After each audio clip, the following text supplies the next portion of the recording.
Hello प्यारे साथियों, this is Shubham Jadaun और आपका ये नोटिफिकेशन आ चुका है आरआरबी टेक्नीशियन 02/2024 वाला, जहाँ पर आरआरबी टेक्नीशियन की वैकेंसी इंक्रीज़ हो गई है। जी हाँ, आपको याद होगा कि जो 02/2024 नोटिफिकेशन है उसमें 9,144 वैकेंसी निकली थी, है ना, कैटेगरी नंबर 2 से 18 के लिए। और अभी इसको इंक्रीज़ कर दिया गया है 14,298 वैकेंसी तक। ठीक है, तो लगभग 5,000 के करीब वैकेंसी आपकी बढ़ा दी गई है। 2 से 18 तक अब कैटेगरी नंबर था और अब 19 से 40 यानी कि इतना वैकेंसी बढ़ा दिया गया है। क्यों बढ़ाया है? क्योंकि एडिशनल डिमांड की गई है जोनल रेलवेज़ के द्वारा, इसलिए बढ़ाया गया है। ठीक है, क्या क्या उनकी एजुकेशन क्वालिफिकेशन मेडिकल रहेगा ये एनेक्सर 2 में दे रखा है। सारी चीज़ें बहुत शॉर्ट में जल्दी से देख लेंगे। आपको बहुत ही इंपॉर्टेंट चीज़ जो कि बहुत बच्चों की क्वेरीज आ रही हैं कि जो opportunity will be given to the fresh eligible candidate to apply. तो जो बच्चे पहले आरआरबी टेक्नीशियन का फॉर्म नहीं भरे हैं वो भी अब अप्लाई कर सकते हैं, और जो पहले भर चुके हैं वो फॉर्म में मॉडिफिकेशन कर सकते हैं। यानी कि एग्जिस्टिंग कैंडिडेट भी एलिजिबल रहेंगे, उनको भी अपॉर्चुनिटी रहेगी to change their option of RRB. यानी कि मान लो किसी ने आरआरबी मुंबई चूज़ करा हो और अब किसी और जोन में वैकेंसी बढ़ गई हो तो वो आरआरबी कोलकाता जाना चाहते हैं, इस तरीके से वो अपना आरआरबी चेंज कर देंगे अलॉन्ग विद दी प्रेफरेंसेस। वो अपनी प्रेफरेंस को भी चेंज कर सकेंगे। जैसे पहले किसी ने कैटेगरी नंबर 3 को सबसे पहले डाला होगा तो अब वो कैटेगरी नंबर 10 मान लो अब उनको अच्छी लग रही है तो वो पहले नंबर पर प्रेफरेंस डाल सकते हैं। तो ये सारी चीज़ें चेंज कर सकते हैं।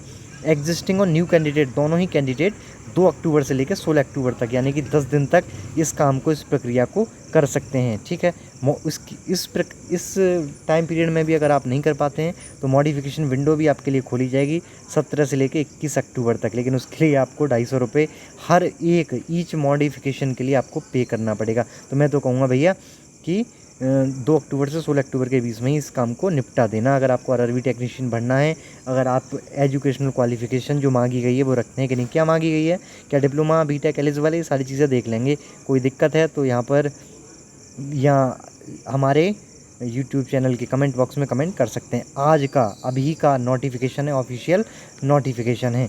अब ये जो वैकेंसी निकली है ज़्यादातर क्या सभी की सभी वर्कशॉप और प्रोडक्शन यूनिट में निकली है।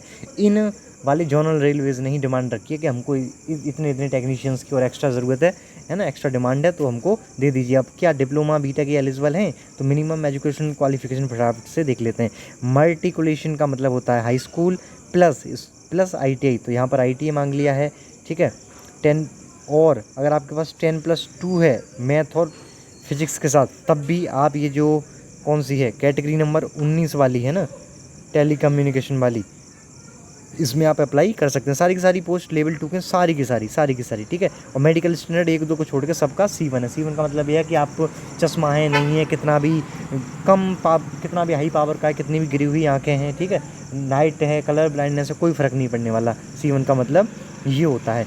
ठीक है, तो इसमें आप 12th है आपके पास तो बिल्कुल आप एलिजिबल हैं। इसके अलावा अगले पे देखेंगे तो सब में ITI मांगा गया है, और इसमें तो 12th एलिजिबल नहीं है ना।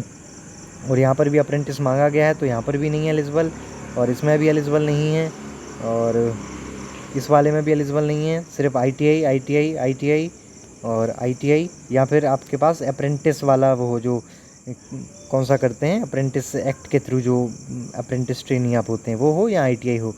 तो पहली पोस्ट है कैटेगरी नंबर 19 की, इसमें आप 12th किए हुए हैं तो आप अप्लाई कर सकते हैं। इसके अलावा ये कैटेगरी नंबर 30 आ जाती है। यहाँ पर भी आप एक्ट अप्रेंटिस के अंदर आपने अगर कर रखा है या फिर ITI है तो आप एलिजिबल हैं। 12th वाले नहीं रहेंगे। तो एक ही पोस्ट अब तक मिली है, इसमें भी सिर्फ ITI। ठीक है, और इसके बाद और नीचे आ जाते हैं तो इधर भी ITI। तो सिर्फ एक पहली कैटेगरी नंबर 19 है, इसमें ITI अगर आपके पास नहीं भी है मैथ में और फिजिक्स में 12th किया हुआ है तो आप एलिजिबल हैं, अप्लाई कर सकते हैं कैटेगरी नंबर 19 के लिए। ठीक है, इसके अलावा आप ये चीज़ भी देख लीजिए कि यहाँ पर एक बहुत ही इंपॉर्टेंट बात लिखी हुई है, diploma and degree in engineering will not accepted in leave course of completed act apprentice और ITI। यानी कि जहाँ पर भी ITI और अप्रेंटिस एक्ट मांगे गए हैं तो वहाँ पर डिप्लोमा और डिग्री वाले यानी कि बीटेक वाले बच्चे एलिजिबल नहीं माने जाएंगे। ठीक है, तो बिल्कुल इस चीज़ का कन्फ्यूज़न नहीं रहना है, अभी डिप्लोमा बीटेक इसमें एलिजिबल नहीं है। अब ये वैकेंसी का पूरा चार्ट है, पूरा रिवाइज्ड है, और आपके काम की जो है वो कैटेगरी नंबर 19 है। तो ये जोन वाइज है, अहमदाबाद में तो कैटेगरी 19 है ही नहीं, ठीक है। यहाँ पर भी 19 कैटेगरी 19 में भर्ती नहीं है, यहाँ पर भी नहीं है, और इसमें भी नहीं है, इस ठीक है, इन सब में अभी दिख नहीं रही कैटेगरी 19 की वैकेंसी, जहाँ पर 12th भी एलिजिबल रहने वाला है, ठीक है। इसके अलावा इसमें भी नहीं है, और आपके जम्मू में भी नहीं है। ये रहा, देखिए एक में मिला मुझे, जम्मू वाला जो है, इसमें 19 मिल चुका है। तो जम्मू में ये टोटल 13 वैकेंसी है, वहाँ पर आप 12th वाले बच्चे अप्लाई कर सकते हैं, ठीक है। यहाँ पर भी मुझे नहीं दिखा है अभी, और अब मालदा आ चुका है, मालदा में भी नहीं है, तो अभी सिर्फ जम्मू ही दिखा है। इसके अलावा 19 यहाँ पर भी नहीं है, मुजफ्फरपुर आ चुका है, यहाँ भी नहीं है, बिहार वालों के लिए पटना है, यहाँ पर भी नहीं है, प्रयागराज यूपी वालों के लिए भी नहीं है, और रांची के लिए भी नहीं है, सिकंदराबाद के लिए भी नहीं है। 19 कैटेगरी 19, तो बस ख़त्म हो चुका है। ये आप देख सकते हैं total 14,298 total revised modified vacancies RRB technician के लिए हो चुकी है, जहाँ पर आपके पास आईटीआई हो या कैटेगरी नंबर 19 जो कि जम्मू में दिख रहा है मुझे वैकेंसी सिर्फ, वहाँ के लिए आपके पास हो क्या 12th फिजिक्स और मैथ में, ठीक है। तो बस इतना ही था। एक और नोटिस आया, उसको भी फटाफट से देख लेते हैं, 1 मिनट। दूसरा नोटिस आज ही 27 तारीख को निकाला गया है, ये वाला अडेंडम 2 ही है, और कॉरिगेंडम भी बोल सकते हैं इसको। क्या है इसमें कि अटेंशन देनी है कैंडिडेट्स को। क्या क्या अटेंशन देनी है कि देखो, पहली अटेंशन तो हम डिस्कस कर ही चुके हैं कि 2 से 16 अक्टूबर तक कर सकते हैं। ये रही वेबसाइट, आपको टेलीग्राम ज्वाइन कर लीजिएगा, सारे इसके पेपर और लिंक वगैरह सब टाइम टू टाइम मिलता रहेगा। अब एग्जिस्टिंग कैंडिडेट कौन से रहेंगे, जो पहले से अप्लाई कर चुके हैं, तो जिन्होंने भी सक्सेसफुली अपना रुपया कटवा लिया था, UR OBC EWS वाले जो 500 रुपये कटवा चुके हैं, और SC ST PWD और गर्ल्स जो हैं जो 400 रुपये कटवा चुकी हैं, 250 रुपये सॉरी, वो सब के सब माने जाएंगे एग्जिस्टिंग वाले कैंडिडेट्स, ठीक है। इसके अलावा they must use existing user credentials to avail this facility. तो जो पहले आरआरबी टेक्नीशियन का फॉर्म भर चुके हैं, वो दोबारा से नया फॉर्म बिल्कुल भी ना भरें। बिल्कुल क्लियर लिखा हुआ, मस्ट का मतलब आप जानते हैं कि अगर आपने इस वाले अटेंशन पर ध्यान नहीं दिया तो आपका फॉर्म रिजेक्ट 100% हो जाएगा। तो समझ गए ना कि आपको नया फॉर्म अप्लाई नहीं करना है, जो पहले है उसी के थ्रू आपको इस वेबसाइट पर जाकर लॉगिन करना है, उस लॉगिन आईडी को और पासवर्ड को डालकर, और आपको ये अपना जोन चूज़ कर लेना है। आपको क्या क्या फैसिलिटीज़ मिलेंगी, they will get access only for educational qualification. आप अपनी क्वालिफिकेशन वहाँ पे ऐड कर सकते हैं, रीअपलोड ऑफ फ़ोटो रीअपलोड कर सकते हैं, सिग्नेचर रीअपलोड कर सकते हैं, अपना आरआरबी चेंज कर सकते हैं, और पोस्ट प्रेफरेंस चेंज कर सकते हैं, 2 कैटेगरी 2 से लेकर 40 तक का। इसके अलावा आप कुछ नहीं कर सकते हो, पहले से फॉर्म भरा हुआ है तो आप नया फॉर्म नहीं भर सकते। इस बात का बिल्कुल ध्यान रखिएगा। नॉट सबमिट न्यू एप्लीकेशन बिल्कुल मत करिएगा, वरना बिल्कुल मल्टीपल फॉर्म भरने के जुर्म में आपका फॉर्म सारा का सारा कैंसिल हो जाएगा। अब न्यू कैंडिडेट क्या है, जिन्होंने भी सक्सेसफुली फ़ीस पे नहीं करा था। मान लीजिए आपने पहले फॉर्म भर दिया है लेकिन आपका फ़ीस नहीं कटा था, तो आपको फ्रेश कैंडिडेट ही माना जाएगा, आपको एग्जिस्टिंग कैंडिडेट नहीं माना जाएगा। इस बात का भी ध्यान रखना है।